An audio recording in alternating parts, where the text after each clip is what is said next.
Sa isang lipstick, tatlo yung shade niya. Yung etong side na to, tignan nyo ah. Sa side na to, parang orangey siya, di ba? Itong side na to. Tapos, pag pinlip mo siyang ganito, ganyan yung ganyan yung pagka red niya. Tapos, pag itong dulong-dulo na to, tignan nyo, ang kulit nitong lipstick na to eh. True red, di ba? Makikita nyo talaga, iba talaga yung ano niya. Iba talaga yung pagka ano niya. Hindi ko alam kung ito ba yung orange. Ito yung orange eh. Parang red, parang orange brown to.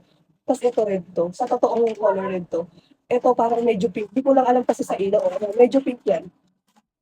Etong pink yung gagamitin ko. Parang pagka-pink. Hindi ito. Ito yung side na to. Tignan nyo.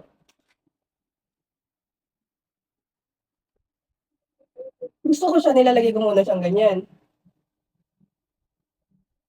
Pag, pag ginanyan nyo siya, tapos pag binura nyo siya, nag-iiwan siya ng stain na ganyan. Di ba nakita nyo, pink to? Tapos ito red. Tapos ito. Nakita lang din ako sa butterfly niya. Tapos nastigan lang ako kasi ang dami niyang color. Tapos, ang gusto ko lang dito kasi, yung parang natural siya. Kasi pag tinanggal mo siyang ganito. Oh, grabe. Wala kasi akong tubig dito para mapakita ko yung waterproof na talaga siya as in promise. Tapos tignan mo yung pigment niya.